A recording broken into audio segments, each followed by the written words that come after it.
Mapagpalang araw, klase. Mabuhay! Maligayang pagdating sa tahanan ng mahusay. Yan, mahusay.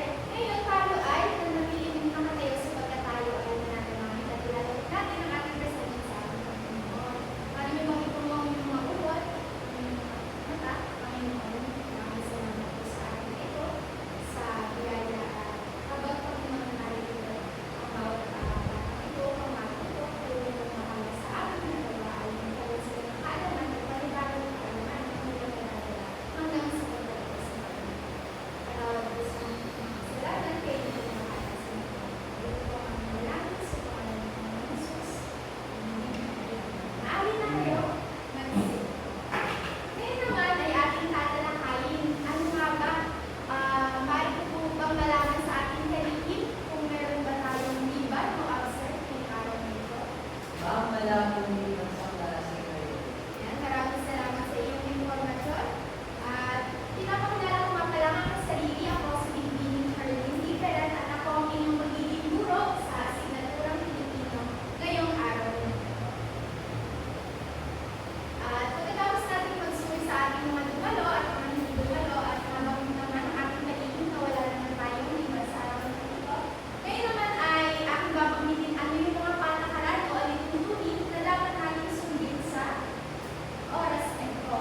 Ngayon ay meron akong hinanda alituntunin na dapat ninyo sundin. At meron dito larawan na nakalagay. Kapag ka ang aking daliri o yung tuturo ay nakataas ng ganito, nararapat lamang na ang bawat estudyante ay nakatingin lamang sa guro. At ako ang guro iyon. Kapag ka nakataas ang tuturo, ano ang gagawin?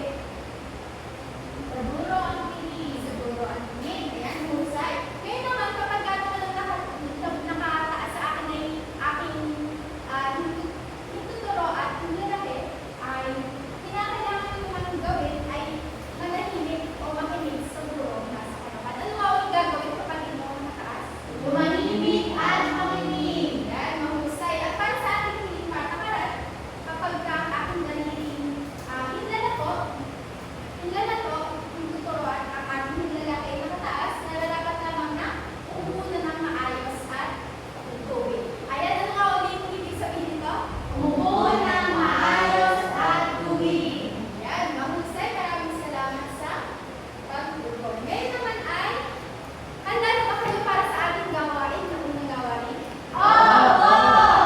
Yan, ngayon nagako na tayo sa ating gawain 1 na pinamagatan ko, Pictober. Ano?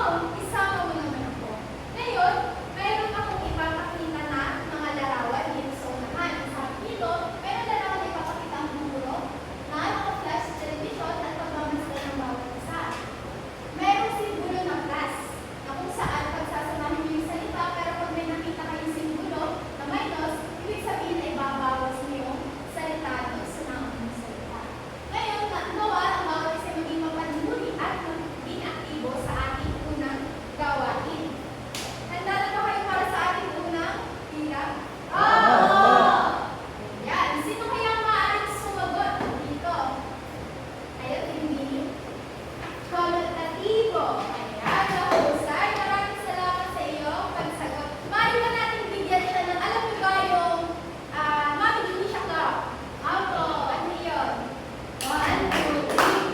1, 2, 3. Ganito. Ayan, mahusay. Maraming salamat sa pagsagot. Ito ay konotatibo at dadako naman tayo sa ating pangalawang hulaan. Sino kung maaaring sumagot? Ano yan? O, Ginoo?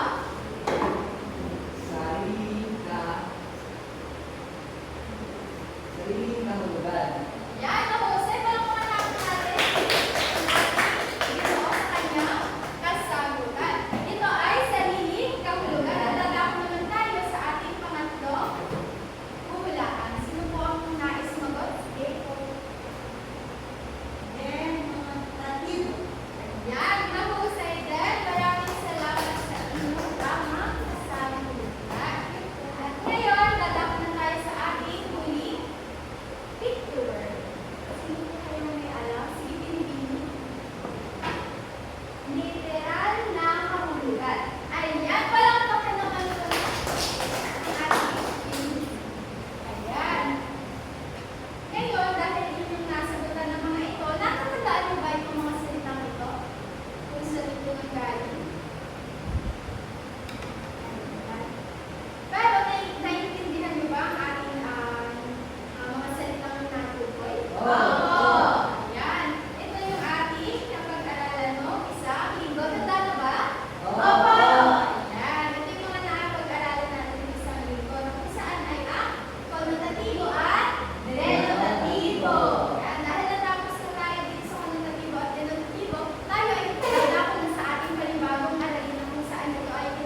Tiktak. Ayan! Nahusay!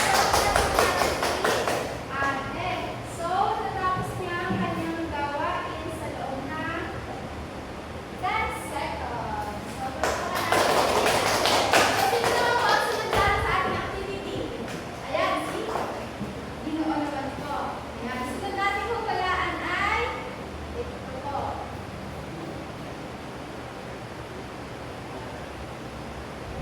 Smile. Tumawa. Ngiti. Ngumiti. Bilog. Buwan na ngiti. Araw na ngiti. Buwan na ngiti.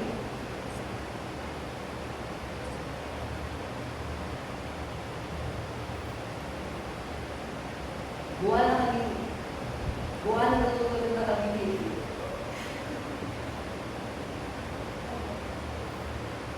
Buwan na tutulog. Buwan na ngiti sa gabi. Ayan! Ay, salamat po sa iyo. Kasagutan. So, ano po yung napansin niyo sa mga pahayag natin sa oras na ito? O, Ginoo. Masyado pong malalim at malikain po ang makakasulat ng mga kaya. Ayan, maraming salamat. Tama po, sinabi ng ating Ginoo, talagang malikhain ang mga pahayag na ating natunghayan sa oras na ito. Hinihingin na nais na magkakapit. Napansin ko po sa paggamit ng mga salita ay hindi po literal na sinasaan kung ano nga ba yung pinakakatulungan. Ayan, maraming salamat po. Tama din ang sagot. Hindi dahil ang ating mga salita nito ay hindi nga literal ang ibig sabihin. Ikaw, wala. Sige, salamat po sa inyong mga kasagutan. Sa oras na ito ay nag-enjoy po ba ang bawat isa sa ating Ngayon, dadako na tayo sa activity 3. Kaya pa ba? Ayan, ready po ang bawat isa. Sa ating gawain 3 ay pinamagatan ko itong bunot, bulgan.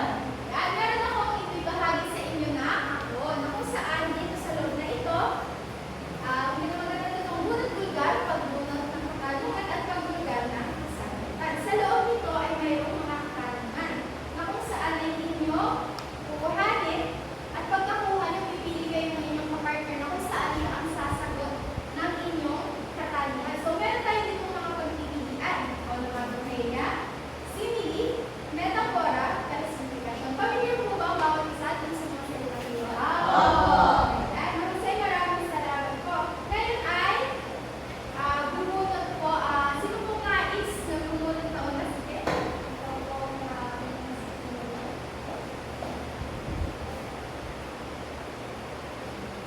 So, pili ka po muna kung sino yung nais mong sumagot sa iyong katanungan.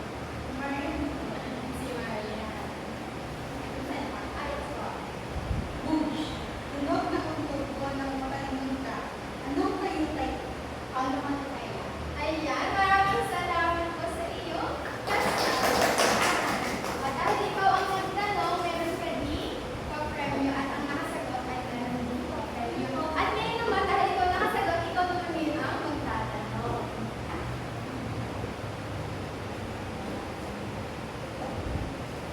Ito. Saan ang nais nyo? Suwari lang po. Kaya naman ito. Sumasayaw ang dahon tuwing naririnig ang pangalan mo. Anong uri ng talutay ito? Personification po. Ayan, maraming salamat po sa iyo. Maraming salamat po. Meron na po tayong last one na tanong sa oras na ito. Ito. Smile and Si Mario na po. Si Mario na po. tumatalon ang puso ko sa tuwing magkakasalubong tayo. Tayo ba ang ginamit dito? Ayan. Tama po. Tama naman natin. Maraming salamat. So, ngayon, ano naman ang napansin niyo doon sa mga pahayag na hinihingaman niyo? Ito ba ay kaparehas ng mga nauna? O bago ito sa inyong pandinig? Bago po sa inyong pandinig. So ngayon, itong mga salitang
simile, metafora, personifica.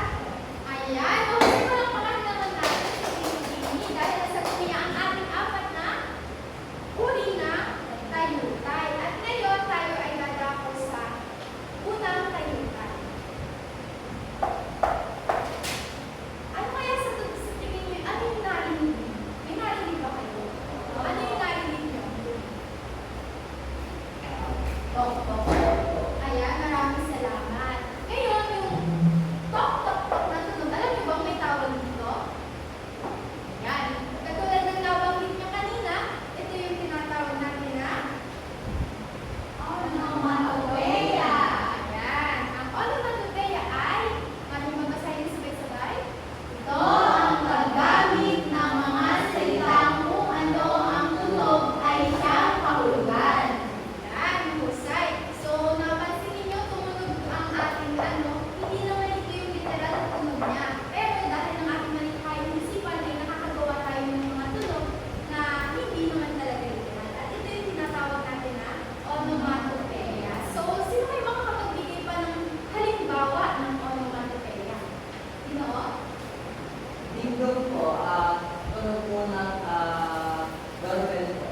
Ayan, maraming salamat po sa inyong kasagot. At sino pa po last? Ayan, tik-tak po, tunog po ng orasan. Ayan, mahusay po, maraming salamat. Tama naman po natin. At ngayon naman ay dadako na tayo sa pangalawang uri ng tayutay. Si Marilyn ay parang bulaklak na nagmimili. Ano kaya sa tingin yung uri ng tayutay yun? Para po sa akin, simili po. Dahil po sa Ayan, mahusay. Palakpakan naman talaga tayo na alam sa bawat isang ating tinatalakay sa oras na ito. Kapag ka sinabi natin parang, gaya na, ito ay tumutukoy sa tinatawag natin na simile o pagtutulad. Kapag sinabi natin pagtutulad, ito ay ang pagtutulad na naghahambing ng dalawang magkaibang bagay na ginagamitan ng mga salitang tulad ng parang, kagaya,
na natin siya ginamita na si Warren ay parang bato ang puso.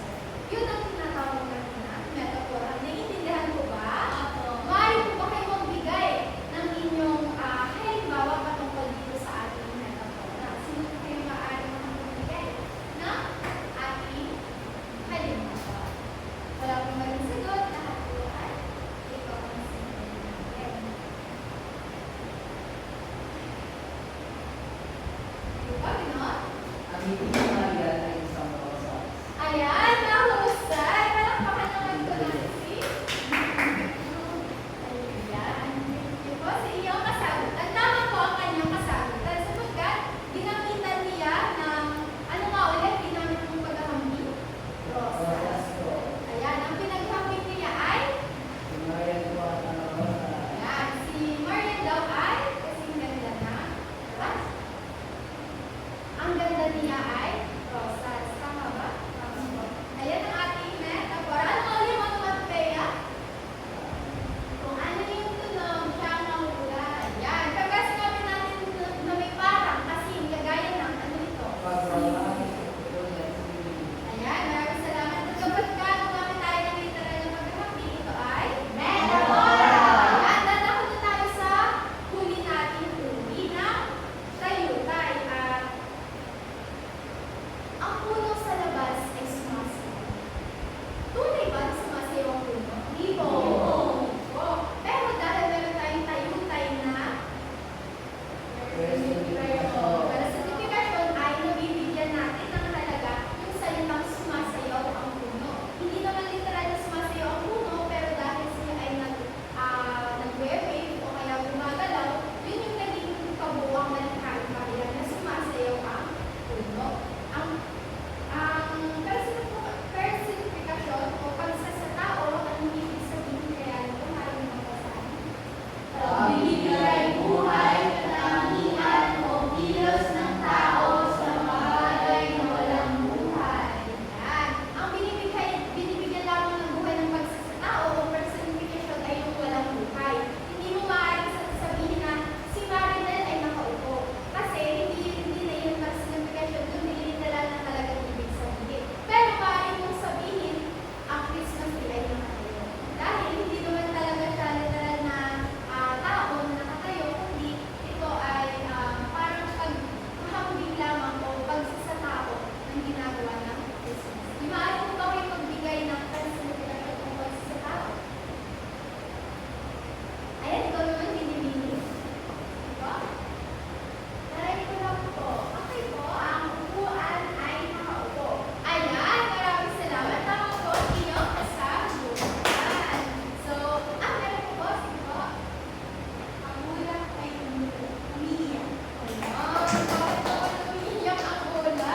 Pero, tama po, ito ay halimbawa ng ating personification sapagkat binigyan niya ng buhay ang ulat natin. Hindi naman literal na umiiyak, kundi umuulan lamang. Pero dahil sa ating malikhaing bahayag, ito tinatawag na talayutay ay nagiging malikhain ng ating mga isipan. Ayan, ano nga uli yung malikhaing bahayag na tinatawag natin? Tayutay. Ayan, anong apat na uri ng tayutay? Onomatopeya, simile, metafora, personification. Ayan, maraming salamat talaga namang natuto. Ako ba? Natuto po ba kayo? Opo! Ayan. At ngayon, dahil natuto kayo, meron tayong mga gabay na katanungan. Maaari niyo ba ito sagutan? Sino po nga sumagot sa unang ilang? Bitin. Una, ano ang tawag sa malikhaing mga pahayag? Tayutay.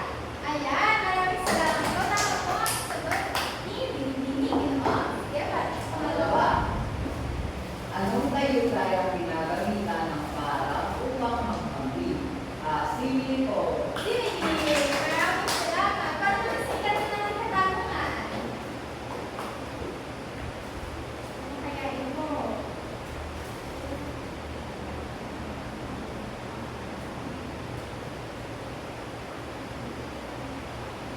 Sige po. Binibini. Sino nais sagot? Wala ba yung sagot? Pangatlo, metafora nga ba ang tawag sa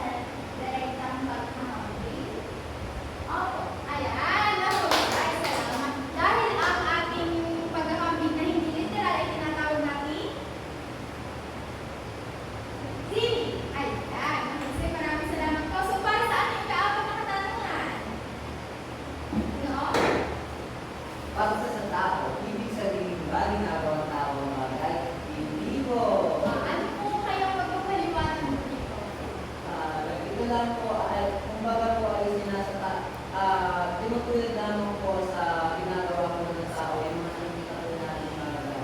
Ayan, maraming salamat po. At para sa ating huling katanungan, sino po nais sumagot? Bush, tulad ng pagsabi. Ang panahuli ng tayo-tayo. Nakakanamatay. Maraming salamat po. Kapag natunog ang ating naririnig o binibigyan natin ng kahulugan ng tunog, ito ay tinatawag natin na onomatopeya. Ayan, maraming salamat po. Talaga po natin. Intindihan po ba? Apo! At ngayon, dadako na tayo sa ating panibagong activity. Gusto niyo pa ba? Apo! Ayan. Tayo ay meron ditong hakko. Ayan. Meron tayong hakko dito at ito ay pinamagatan kong kapaliwanag. Meron kayong kakapain dito at inyong ipapaliwanag. Kapaliwanag, kapain mo ako at kunin gamit ko'y ipaliwanagin. At ngayon, meron akong kahon dito sa unahan. Kung sino nais sumagot ay pumunta lamang dito sa unahan at kakapain niyo yung letra na nasa loob. At kapag inyong nakapain yung letra at nahulaan niyo ano iyon ay inuukanin at babasahin niyo ang palabas at inyong ipapaliwanag. Naintindihan mo ba? Opo. Ayan. Sino po gusto mo muna? Sige po, itindihin. Ayan. Opo. Kapain natin. Anong letra ito? Oh, letter O. Sige po, paano nabas? Yan, makikita niyo kung basahin kung ano yan. Onomatopeya. Ayaw niyo po kung yan ang hulugan. Ito pong onomatopeya. Ito po ay kung ano po yung tunog, ito po yung hulugan. Ayan. Maraming salamat po. Tama ang sagutan. Sino pong nais naman na sumunod sa ating pagpapalita?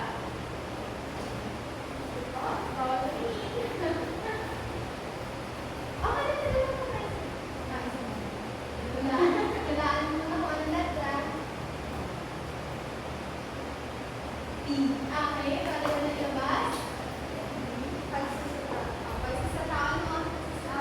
yung pagsusuka.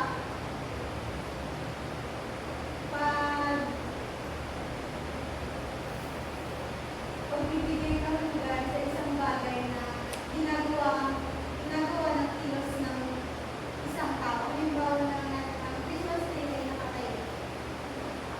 Dahil ang nakatayo ay isang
malakas na pagsabo. Ito po ay sa aking pagkakatanda, ito po ay nakakaloob sa onomatopeya na kung ano ang siyang tunog ay ang siyang nahulat. Ayan, maraming salamat po sa iyo.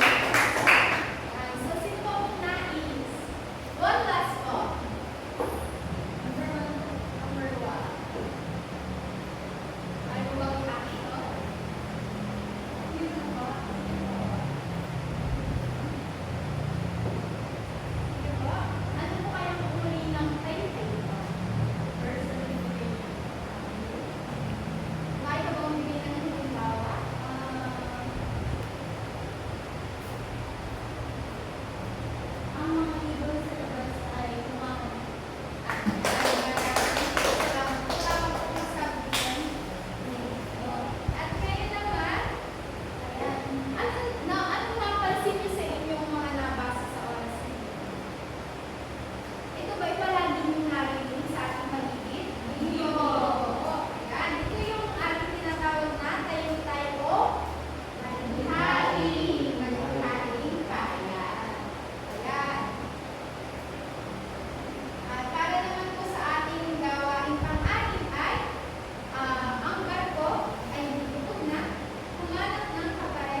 Eh! Ayan, letter A po.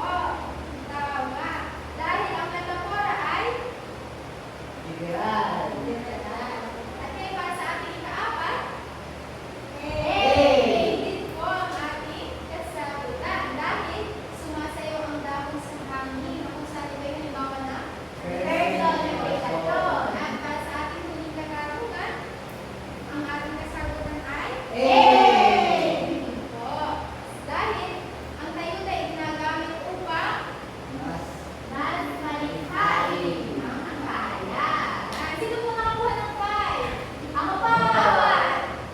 Tatlo! Ayan, talagang naiintindihan naman ng bawat isa ang ating aralin.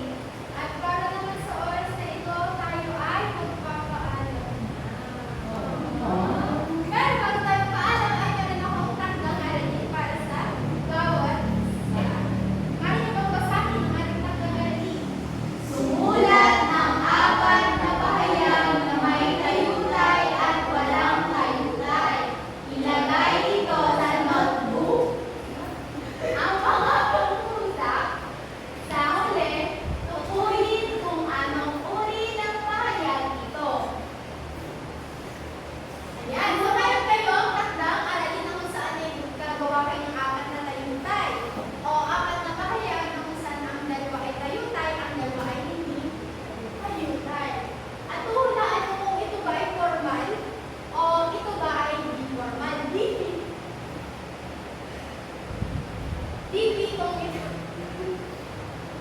DB kung ito ay hindi formal,